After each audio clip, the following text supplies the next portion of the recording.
Welcome back to Interview Ninja Step 38.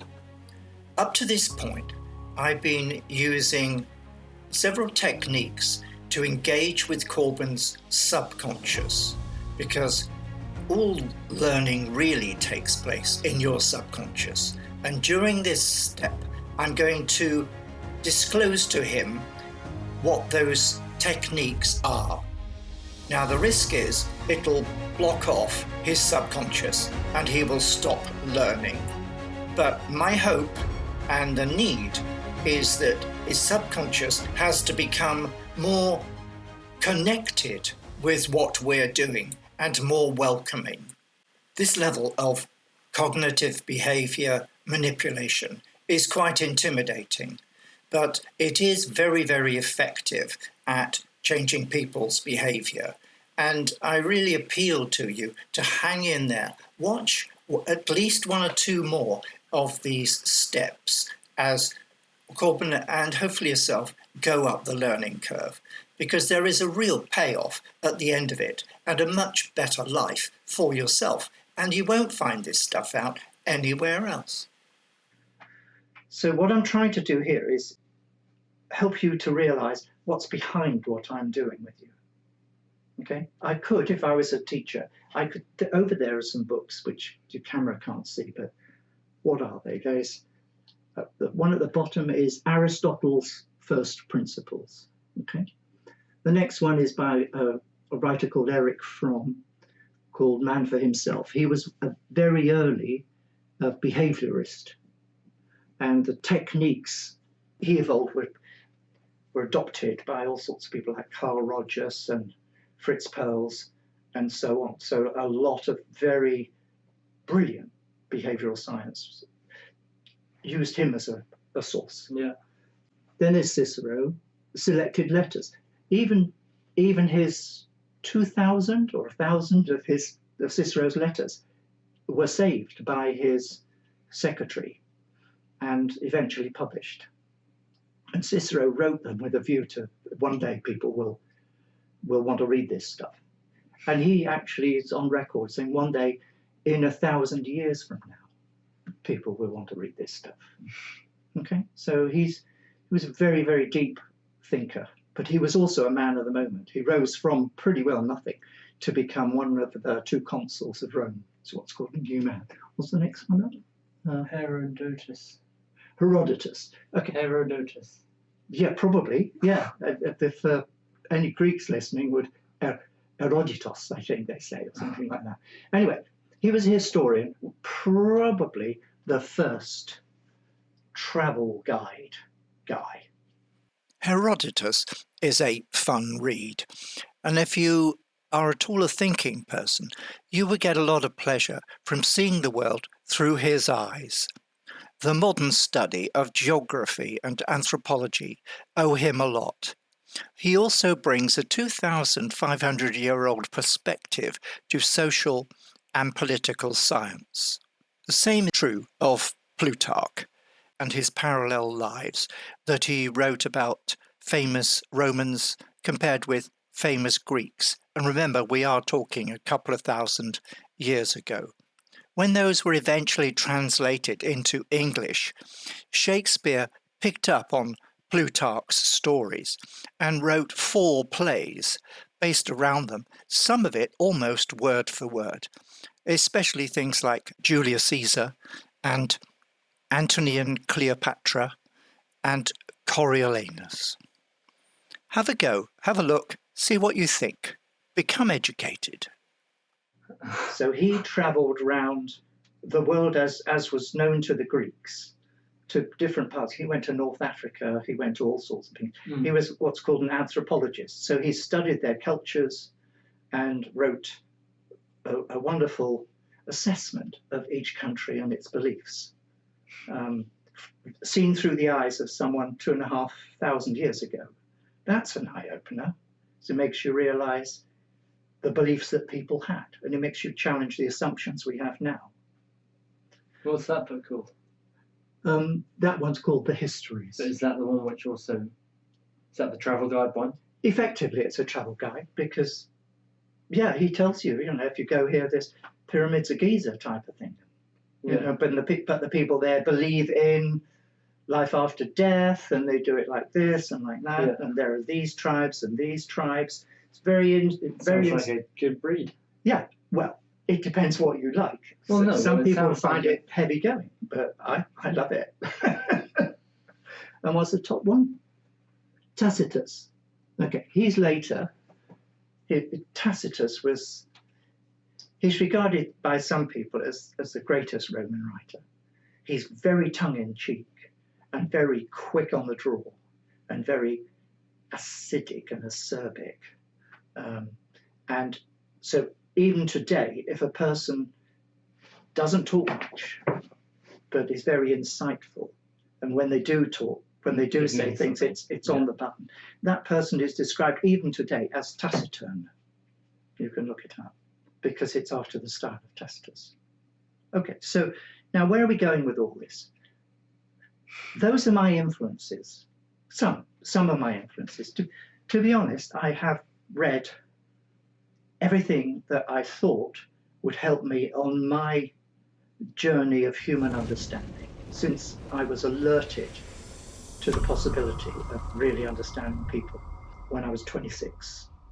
And I went on a particular sales course, and it was like, wow, it was a real eye-opener. And I thought, there's so much to learn, and there's nothing out there that really tells you what it's all about. It's all it's like a jigsaw puzzle, which nobody's put together. And I've been looking for pieces of that jigsaw puzzle for the last 50 years of my life. Part of my why I've been off to all these countries and worked in these countries rather than just visit them as a tourist, worked and engaged with the people to try and get another piece from my puzzle. Now, that's a bit intimidating. So when I'm teaching, here's the 5 things I do, okay? I'm intentionally vague. Yeah. Agreed. Yeah, but it's for a purpose. It's meant to sow a seed. They're all seeds. It's a seed for curiosity. Your curiosity. Curiosity is one of the most powerful human quirks. It's Homo sapiens. So would you say that being vague is the same as hanging out on level 1? Or is it even a step above level 1? Yeah, it's not even, it's a range of possible level 1s. Not actually saying which level 1. It's in selling, there's a technique called fogging, and in politics there's a technique called fogging, where you intentionally fog a situation. But that's usually a negative behaviour. You're trying to dodge and avoid a question, like you're a ship at sea and you put up smoke and try and sail behind your smoke so the enemy can't get their guns on you. And there's another expression in sales, blowing smoke in someone's eyes.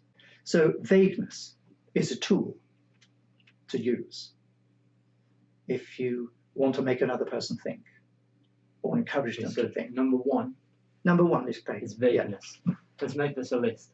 It is a list. It's 5. I've written it down so we can do it easily. Let's make this a... Yeah. All right. But what I'm doing now is I'm disclosing to you some of the techniques. Yes. And I think because we've been doing this long enough that you will see perhaps me using the techniques, and you'll see that they have a purpose. Yeah, well, I've already seen you use half the stuff you showed me, or more than all of the stuff that you showed me already. Okay. All the time. So another one is being deliberately wrong. I'm taking a risk here with Corbin and you. Being authentic and speaking from the heart is essential to trust in these dialogues.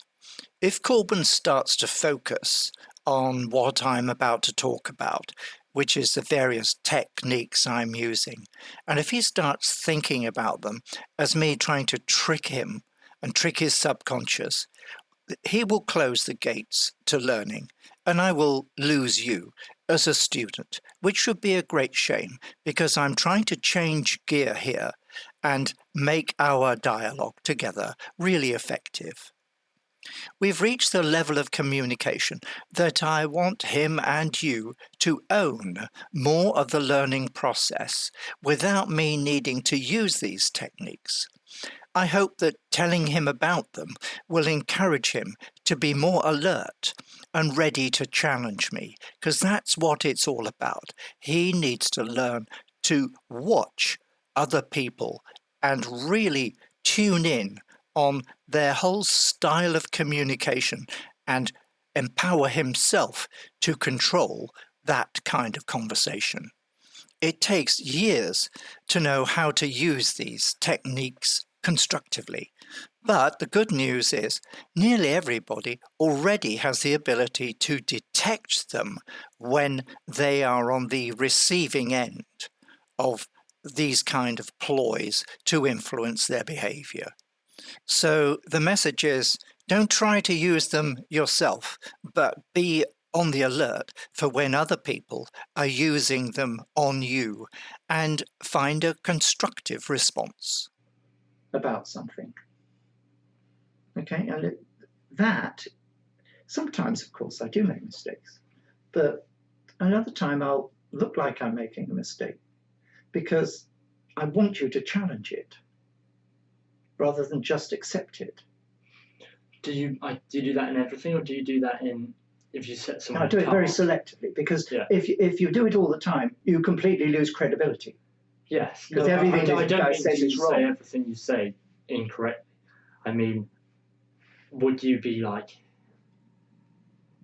say to me, can you make me how would you? Do you want an example? I do want an example, but I want to know how casually you'd use that technique. Would you only use it if you're doing some kind of presentation to someone, or would you use it if you're talking about making a cup of tea with someone? I use it pretty often. Because I have a tendency to be a teller, and some people find me intimidating. So it's a way of not being intimidating.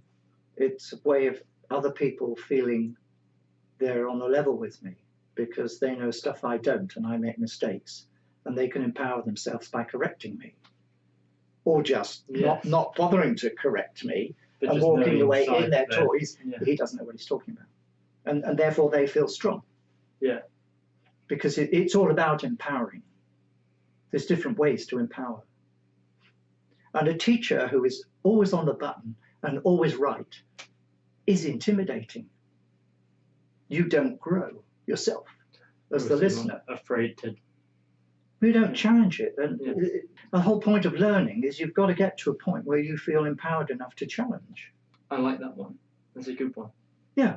That's a good technique.